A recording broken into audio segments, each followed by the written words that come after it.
Welcome back to Breaking Bullying. It's October, it's National Bullying Prevention Month, and today we're going to discuss what is one thing a school can do to help prevent bullying. We'll get into it after I hit this music. Joining me for the third time, starting to become my favorite guest, is Dru Ahlborg from the Bullying Recovery Resource Center out in Colorado. Dru, thanks for coming back for the third time. Wow, and almost a favorite guest. I don't know what I need to do to cross that finish line, but I'm willing to do it, Tim. Did I say almost? Or becoming, I think. I don't know. Becoming my I'm favorite guest. flattered, so it's all good. I don't know. I forget to grow hair, so I don't know what I said five seconds ago. So, Dru, you've been on many times, and you've always got great information.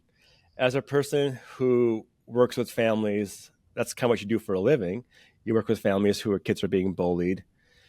This is a very big, loaded question, but actually I'm going to back up. Before we get there, tell us, for the people who don't know, what is the Bullying Recovery Resource Center? So Bullying Recovery Resource Center is a nonprofit located in Denver, Colorado. Our mission is we defend bullied children and help rebuild lives. So we are dedicated to providing the resources, education, and advocacy needed to stop bullying and stem the long-term impacts bullying has on its targets. So we do that with a lot of education of the families we work with mostly, and advocacy. So we have a team of volunteer advocates that work with the families one-on-one to determine what is the best, I don't want to say solution because it doesn't usually get solved, but what is the best steps forward to help protect that child and hopefully get the school to stop the bullying, to do the right thing. On average, are you able to say how many families you help a year? So I just looked this up recently. We helped 90 new families last year. Now we were still working with some other families from previous years. So we had 90 new families contact us last year. And you don't have to live in Denver, Colorado to use your services, correct? No, we do work across Colorado. And the reason being that we're just in Colorado at this point is the state laws regarding harassment and bullying are different in every state. So we are not lawyers, but we know the laws here and we know how to educate to those laws and to hopefully use those to help the children we're assisting. Perfect. So the big question of the day, and it's just one. What is one thing a school can do to help prevent bullying? There's a lot of things. That's a loaded question. A lot of things? I was looking for one, Dru. I know. But so we'll narrow it down. And so I'm going to go with my first answer or my first thought, which is it's about the culture of the school and a culture that includes kindness, inclusivity, probably some social emotional learning too, is more likely to create a place where children are less likely to be bullied. Now it's still going to happen. But if the culture is such that is taught, that is enforced in the classrooms, the teachers are on board, the school bus drivers, the folks that work in the cafeteria, all the administrators, everybody's trained on bullying, as well as how to create this culture. And, it can be taught. I had a school counselor tell me that kindness cannot be taught. And I just wanted to, I'm like, are you kidding me? Of course it can be taught. The first way is by we get to show it ourselves, right? We get to treat people with kindness. We include them. We're compassionate. So it can be taught, and a school that has that as part of its culture is more likely to address bullying and stop it in a timely manner and have less, period. I'm really curious that counselor is still a counselor. That's just a awkward statement for someone like him or her to say. Kindness cannot be taught.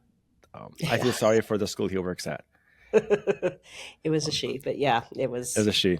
And she's no longer there. So, okay. So culture, that's going to start, that starts on both ends. It starts at home and it's going to start on school. So yes. I know I'm on social media a lot. I'm on a lot of parent groups and they're always blaming the school. It's the school's fault, school's fault, school's fault. that may be half true, uh, but it also is, how do you talk to your kids at home? You know, are you now, next month we're electing a new president, so we're getting really nasty in the politics right now, which I don't talk about politics too often. But if you're a kind of parent saying, well, I hate this person because he's this and that, your Mm-hmm. kids are gonna like, oh, okay, we don't like these people because they're gonna vote for this person. um, that's not teaching your kid kindness at all. So it's even simple things like that we got to be more aware of. Keep your political views to yourself. Don't share it with your kids. Just be careful what you say around your kids. Now, on the school side of it, from what I see, since I'm running for school board next month, which I know you get all sick of hearing, trust me, I'm being burnt out for running for school board. To be honest with you, it's a lot of work. I've been doing since April, but I've noticed, Drew, in my area, our district loves to label children by race. And I think that's very dangerous. On one, just we're taking the human out of a kid now. We're giving them a color. So they call students the whites and the non-whites, and they say it in public. And I have it on video. So, but my hope, if we're going to try and end bullying and try and teach kindness, if you want to start labeling people, this one guest told me, well, if you want to give somebody a good label, let's label people by blood type, because that's Good. the most important way to label somebody. Because if you're A positive, you're going to need A positive blood, or you're B, you're going to need B blood. So let's label people by blood type. So if you want to go down that route and label people to help find out who's failing grades, let's know their blood type. Or eye color. How come we don't label people by eye color? It's just like eye color. That's weird, but you can't control. I have green eyes. You may have brown eyes.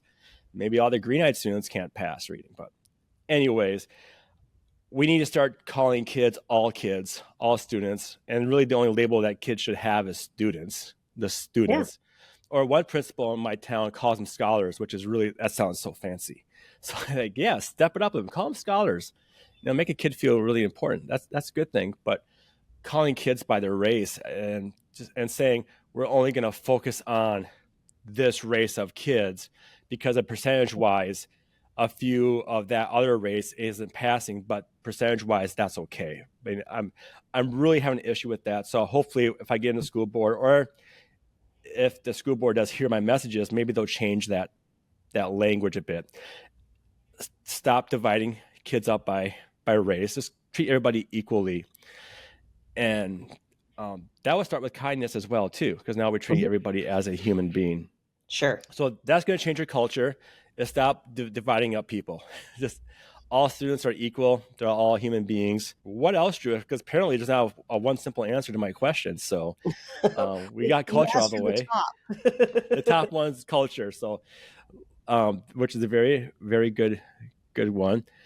What's this? And I agree with what you're saying, and I think it's gender, it's race, it's religion, and however, a child who's bullied that falls under those categories, like they're a different race, or they, they have a different gender identity or something, there is more that lands in harassmentville versus just bullying. Yeah. So there is more rights that those children have. And so that's important to note. However, I agree. I mean, kids are kids, right? I grew up in a place where probably half the school did not look like me, and they were not Caucasian. And I honestly thought it was like that everywhere. And then I moved in my junior year of high school, and I moved to a place in Colorado, and I found two people that didn't have white skin like me. And I thought, what is going on? And I didn't know all those nasty terms that I since learned after moving to a very different environment. I didn't know those slang terms for different races or things like that. And, I can tell you from our experience in Colorado, schools that are more diverse, that have more, a nice mixed culture of kids, have less bullying. There's some districts in Colorado that are very focused, or very, there are a lot of white children and not a lot of other colors. And those kids are sometimes relentlessly bullied in those environments. There's not there's not other kids that look like them, and it's not just the kids that are doing it either. It can be the teachers, it can be the coaches and things like that. So we have a we're not part of it, but there's a lawsuit going on in one of the counties in our state that is pretty egregious. So Hmm. the whole school failed a family of African American kids. Yeah. So So going back to what can a parent do is a whole different topic. Today we're going to focus on the school. So I'm going to keep everything on the schools because it does. But a disclaimer: if you want to help end bullying, it happens. It's a two-way street. It happens at home and it happens at school. We got to work together. But we're going to talk about yes. school because that's where most reports, happen. What was your feedback from parents on how well schools listen? Because I feel like that's something that should be really easy to do, is just to listen to their their problem and come up with a solution. What have you been getting back from feedback from parents? So you mean so they don't listen to the child when the child said something's going on, I'm being bullied, or even So when the parents go yeah, report it, or it can be both. So say my kid told the teacher that they were getting picked on. The teacher says, "Well, Johnny, they're just being a kid." Or you call the school as a parent. Hey, my daughter is reporting that she's being called names. Can you look into it? And there's no, they say like, we'll look into it, but there's no follow up. Or if they do follow up, they'll just say it's taken care of, but it still happens. right. So, what like is that hard for schools to do these days, or what can a parent do to keep pushing the issue until they get? Because I feel like parents just need a clear answer on what's Yeah. going to be done. And I understand there's privacy laws in schools, but you can Hmm. still, I feel like you can still give us something. Like we've talked to that student, it won't happen again. Just something like that. But I feel like we don't get that anymore either. And we don't. Most parents don't get that. The parents we work with don't get that. Now, I have talked to other parents that have not used our organization that said, "Yeah, I report it. School took care of it. My kid's fine. Life is going on," and that happens, right? And Yep. now the parents that are contacting us, it's usually to a point. It didn't happen yesterday. It's been going on for a while. The kid no longer wants to go to school. There's a lot of fear. They might not want to get out of bed in the morning. Um, it's it's pretty it's pretty dire. So every school is different. At least in Colorado, there's different ways. Some schools or some districts in Colorado, you have to report via. There's an online form. Yep. Some, they want you to report it verbally. We always recommend with our families, no matter what, even if you report it verbally, you always follow up with an email. You always want to keep track of things. We recommend, if it's okay with the child, you report every instant. Hey, I know I talked to you last week that this happened on the playground. Today, they came home and said, this happened in the classroom and it was, X, Y, and Z. And even that, if that's reported verbally, you follow up with an email. And if the school responds verbally, you follow up with an email again. Hey, when we talked about what happened today, you said XYZ. Is that correct? Yep. So you just kind of you have this chronological, picture of everything that's going on. And we can use that sometimes to kind of document everything as an organization and support our families. And it's something called a Gepser letter we can send out to the school. It says, here's the whole timeline. This is how many times it's been reported. This is what you said you've done. We don't see any evidence of any of that, or we don't know what's going on. And it kind of puts the school on notice. It's really pushing the school. For parents, if you're not getting anywhere, you're reporting it to the teacher, you're not getting anywhere, go up to the next level, right? Is it the counselor? Is it the assistant principal? Is it the principal? Keep going up. Is it the SRO officer? Um, Sometimes we have parents that we go to and address school boards with them because the school board doesn't know, they don't know that Yeah. something's going on, and it's usually not just one incident, if it's, or not just one child. There's some schools are pretty egregious. So we've Yeah. taken many families with us and addressed school boards as well. Yeah. If it reaches the school board point, they've been dealing with it for a while. I I Mm, understand, but I yeah. did hear from a parent in my local town that when their son was being bullied, it went to the school board, and the school board, the person on the school board said, "Well, that's not my area to talk about. I only talk about equality." And the parents like, "What are you talking about?" Like the school, the lady from the school board just totally brushed it off. So they were left with nothing. Wow. Nothing got resolved. They could have filed a lawsuit. Apparently, they had a good case, but these people are well known in the community, and the last thing they want to have is these people's Mm, names saying they just didn't want to deal with it, and the kid was already over with it. Time they kept exactly. fighting it, but Yeah. still, do you know of schools that actually have a good reputation of dealing with bullying and what they're doing? So there's certain schools in our, in our metro area, especially that we've never been in. Um, I've had schools come to me and ask, can you look at our policies and procedures? Do we have a That's right awesome. definition of bullying? Are we looking at it? We have a law that was passed in Colorado several years ago that says if bullying is reported, the school is required to investigate for an imbalance of power. Schools aren't doing that, and that's what makes it bullying, right? Yeah, We have found that we have a culture of schools in Colorado, at least the schools that we deal with on a pretty regular basis, that don't ever want to call it bullying. They want to call it conflict. And I'm yep. sure, Tim, you know that you Oh cannot yeah. use conflict resolution with bullying. Have you seen my videos? My school board Yes, I videos? have. Yeah. Yeah. That's also thank you to one of your board members, Barbara Colaroso, who gave Hmm. me a lot of information too. So She's amazing. I always quote her in a lot of my videos because Uh, she says it perfectly. yeah. Yeah. Yeah. Yes. Conflict. I just had a parent reach out to me back in the school back in June this past year. Their kid was attacked.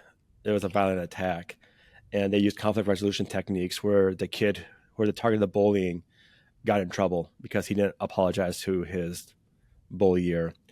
And I've had a guest on. So last week's episode, well, it was last week's episode. Um, Raymond, his bully turned out to have really bad mental illness issues. And Mhm. since the school didn't handle bullying that well, they ignored the target, they ignored the bullier. And that this sounds kind of dark, but if you listen to last week's episode, that bully got executed at one point because he was a serial killer. Oh my God. That's how Oh. bad it got. Mhm. Nobody looked into his mental health while he was bullying people. And Raymond told me, if you listen to last week's episode as well, he was being bullied as well. So you had the bully, you had Raymond's bullying, bullying him, and then the Mhm. bully had a bully bullying him back, and the school just left it alone. And so this It's child stepping at that time, if the school would just stepped in, say, let's get social services involved, let's look into your home life, let's look into what's going on outside of school, let's right. look into what's Let's going get you on some in support, school. right? Yeah, but when you leave mental health unchecked, I agree. kids are going to act up. You gotta look at this stuff seriously, and I feel like the schools are starting to step up a little bit more on the mental health. I know, at least in my district, they got the Hope Squad. It's called. It's a nationwide program. Yes, you and I've talked about that. Yeah. Yeah, so that is going pretty strong in Mankato, which is really good. But that's a start. But we need. I want to see a program, or I want to see something to help kids before they get to that point. Like, we Agreed. shouldn't have a kid reaching to that point where they need to talk to a peer because they're on the verge of suicide. They have suicidal thoughts. I don't want a kid waiting that long. That's too late. I'm Right. glad we have it. It's another barrier, but we still got to fix the line. It's still, this ain't good, and this is not good enough. Agreed. And I Agreed. really think the kid who's being the bully. I know as a parent, you get a bully child, like, oh, that dang kid. If I could see him, but like, let's look at this kid's life. Why is he bullying people? Because Yeah. as one of my friends said, Lupe, bullying's got to be tough. It's got to be tough to bully somebody. It's got to Hmm. be a lot of It's work. like Barbara, our mentor Barbara. She says it's not natural. It's not necessary. It's not normal. Uh, Yeah, me attacking you, Tim, right now is not a normal activity, right? correct. Yep. And even if you and I got into an argument today, it's conflict because we're Yep. equals. And I am not trying to harm you. I'm just trying to tell you I'm right and you're wrong. Yep. That's conflict. And, as an adult, we have conflict resolution and we know how to do some of that, right? Maybe we say we agree to disagree. If I start bullying you, if I see that pain in your eye and I keep going, that's bullying. And if I throw a punch, that's probably bullying too. And so you have, as an adult, you can go call the police. You can call my, I don't have anybody that oversees me, but you could call an HR manager. We have these things as adults. Kids, they don't have that, right? And and if I were to attack you, the police aren't going to say, "All right, Dru and Tim, sit down and work it out. Just work it out. It's conflict." No. No, I did Yeah. something wrong. I should be, there should be a consequence. Now I have an opportunity to make it right eventually too. Just like I think that's important. Like kids who engage in bullying activity that, they're harming another kid, they have an opportunity, just like they learn to do that behavior, they can learn to do a different behavior. And I think you're absolutely right. There's hurt kids, hurt kids. There's Yep. something going on in their life somewhere where they feel like they want that power elsewhere. And there is statistics about the bully. So the kid that's being bullied, that the kid that bully, the kid that's being bullied and then bullies another kid. Those Yeah. kids are statistically, there's the odds are against them in a lot of ways unless they can Hmm. get some help. So, it's bad enough for a kid who's being bullied. It's really bad for a kid who engages in bullying. But those kids that participate in both, there's usually mental health problems down the road. There can be PTSD, anxiety. There could be addiction coming their way, difficulty getting jobs, things like that. So we've got it. You're absolutely right. We've got to look out for these kids. And you said we're going to leave the home life out of it, and I understand we can't talk about everything, but that's part of it too, right? Yeah. It We get is. to, as a parent, I get to set an example. If I'm angry at someone, for whatever reason, my kids don't have to know about it, and they don't have to take that on themselves. Yep. Yeah, Yeah. And especially on a quick topic of home life, especially those households where the spouses are just arguing with each other. yeah, And that's how kids learn how to handle conflict or issues. If they see that, like, oh, okay, this is how we do it. Like, no, that's not right. But yeah. it's hard to control someone's home life. Hmm. It's easier to control a public environment because you can set policies, you can set procedures, but you have to follow them, and everybody has to be on board. And you have to have people kind of watching out for, like, why is this kid doing this? And Yeah. even the kids who act up and misbehave, a lot of it, they're just needing attention. Hmm. And why are they needing attention? And as our superintendent said to this one family, kids are just being kids. Really? Does kids go after other kids with scissors? No, But no. no. But that was so. Yeah, we have some top issues that has to trickle down. But hopefully, I get on the school board, I can help. I know you can. Educate that. I know you Yeah, can. I know I can too. I just gotta get on the school board and then Yeah. push my case. So we talked about culture. We talked about listening. What else? Like, would parents say, "Man, I really wish the school would do this"? So I'm gonna cite another. I did a little deep dive into this several years ago. I read a study about if a child feels like they have one trusted adult at school, the likelihood of them contemplating suicide and having severe mental health struggles goes down. And that one person can be a teacher, it can be a Hmm. paraprofessional, it can be the school bus driver, the playground monitor. So I think it's important for those adults that work in the school system, they can make a big difference for in the lives of these kids, right? Yeah, Just to have a connection because maybe that child just can't have a connection for whatever reason at home at this time. If they have someone they can trust and go talk to, I mean, and that's mental health, but it's also bullying too. But it's so important. We have an opportunity as adults to make a big difference. Just by reaching out, and making sure kids are okay, having more of a and personal. teachers like the front line of defense for that because Mhm, there are mhm. the ones Yep. that see these kids every day, besides their parents, of course, but they're working with your kids every single day. I think we all have that one teacher that we can always think of. who was like my favorite teacher in high school was named Mr. Bigham. Everybody liked Mr. Bigham. Like, why Hmm. is that? Because he can connect with kids. He Yeah. wasn't serious all the time. He was serious to like where he couldn't just goof around in his class, but he had clear boundaries. But he just knew how to talk to your kids, and I think kids like that. Yeah. So I'm sure we all have those great teachers as well. And a lot of that stuff, I know a few teachers, and they're stressed out, they're burnt out though too. So a lot of it deals with Yes. how big are the classes, class sizes, where's the help for the teachers. Right. There's so much There is. to prevent bullying. There's so much that needs to be done, and just everyone needs support. And if we're missing that one chain link, it's not going to work. It all has to be there. Yeah. Um, Yeah. yeah.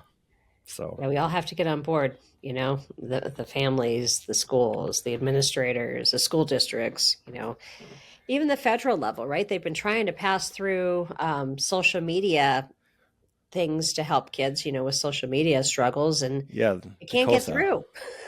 And I think it's a bipartisan issue. I think both sides of the aisle really want, they see it as a So problem, and they really want to do something. And I don't want to get the into kids, politics, but no, but the Kids Online Safety Act. So what I read, and I don't know if the source is accurate, so I'm not.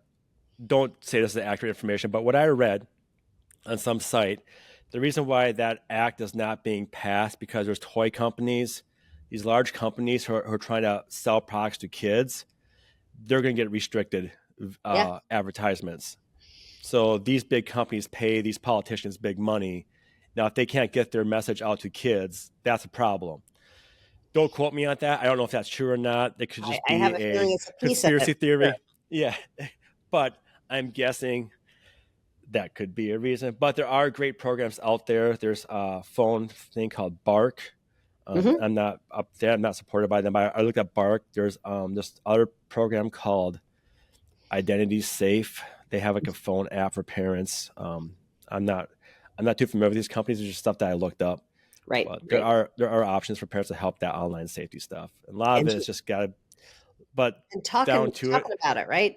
It needs to be yeah, taught in school somewhat, but it needs to be taught at home too. Online yeah, safety, and um, it's scary. At a young age, we give them the whole world sometimes. With these phones. Here, you can learn anything you yeah. want. Um, um, my kid's got a tablet. She's 6 years old. She plays with it in the car. Every now and then, I catch her at home with it. I have to put it away. But her internet Wi-Fi is shut off. And all mhm. she gets is her downloaded games. That's all you get. Yep, She gets yep, so mad because she can't watch YouTube. I'm like, well, tough luck, you know.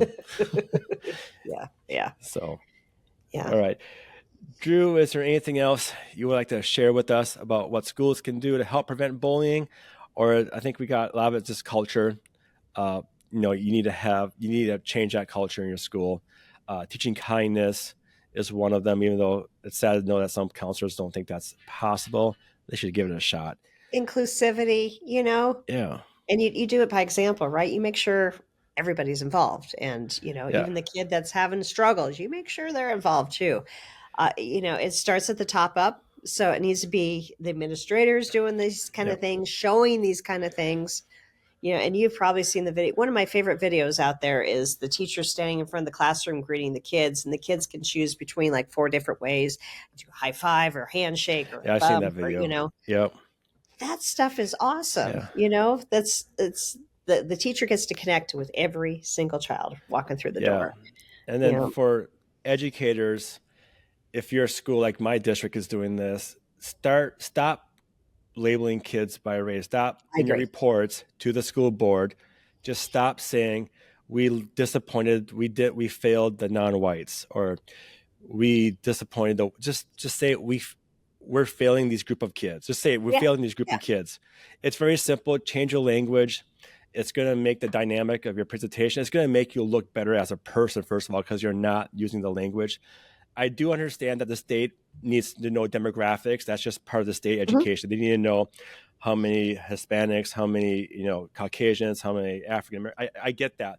That part can go to the state and stay at the state. But when you're presenting your reports for the school, like this is our attendance, this is our grades, just say we have a group of kids who are struggling at reading, so we're going to track these kids. Mm-hmm. You don't need to sit there and put a label on it. Even though it may be true, like, okay, we have a high percentage of this race, that's fine. But when you put a label on a kid, you're leaving out the kid on the other side of the table that should be with these kids, because that kid needs help as well, just as much as they need help. So just start saying all kids. It's really simple to say, easy fix. You don't even need a policy to do that. You just got to start changing the language. We have a group of kids that we are having trouble getting through on passing their reading, math, or science scores.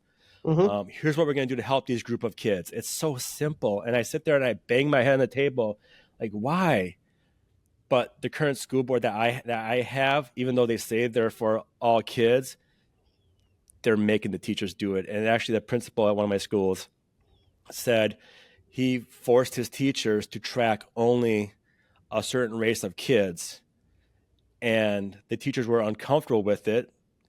But then they joked around like, well, we got used to being uncomfortable. Ha ha ha. I was like, Wow. oh, no wonder why we got division in this country. Yeah, We can't use the word inclusivity. Blue. We can't be inclusive if we're not being inclusive. I just that's don't right. understand it. That's But right. it's Yeah, just we simple can talk language all we words. want. We have to do some action, right? Yeah. Yeah. And you said about the labels too, and I'm real careful. I don't label kids as bullies. Yep. I say they engage in that kind of behavior because they have an opportunity to not Correct. engage in that behavior going forward. Correct. So, yeah, But when you're running an anti-bullying platform, you gotta use that word anti-bullying I know. I or know. school board. But that's why I always say though too, the kid who's doing the bullying. I always say the kid who's doing the bullying, Hmm. they need to be looked at too, because we can't just forget about that kid. Because Absolutely. I've already heard in my podcast, I already heard two horrible stories of the bully that's no longer with us today because of mental health, because they had mental health issues that went unchecked, Yeah, and the schools could have looked into this at an early age and started getting this kid help and resources. But that's right. we can't keep saying kids will be kids because No, no, no, yeah, it's wrong. That's an yeah, absolute horrible statement to say about bullying. Kids will be kids. yeah. Mm-mm. Well, Drew, you did say you can help out. I shouldn't say help out, but you're available to anybody in this Mhm. in this country.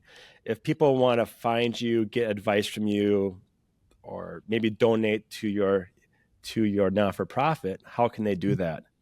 So probably the easiest way is on our website. It's you can find it two different ways. It's bullyingrrc.org or bullyingrecoveryresourcecenter.org. There's a phone number on there too. There's a form that parents can fill out, and we'll get back to you and follow up and see how we can be of assistance.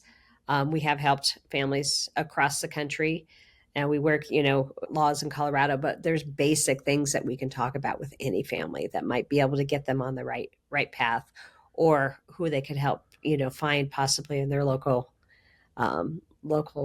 place that, if they need an educational expert or possibly a lawyer, God help them, we can tell them what type of lawyer might be best to help if that's what they need to do. Awesome. And I will put your information into into the description of the show. So if you're listening on audio, just click on the show description. It'll be right there. Or if you're on YouTube, you saw it go across your screen when Drew gave out the address. So Drew, thank you so much for coming on again. Thank you, Tim. I always enjoy talking with you. You're Yes. fighting the good fight, and I'm so glad we're in the corner together. Yes. I know. I'm glad you connected me with some really good, experts out there. Barbara was like a home run, a wealth of Oh, information. yeah, So, she's amazing. all right. Well, have a good day. Thank you, Tim.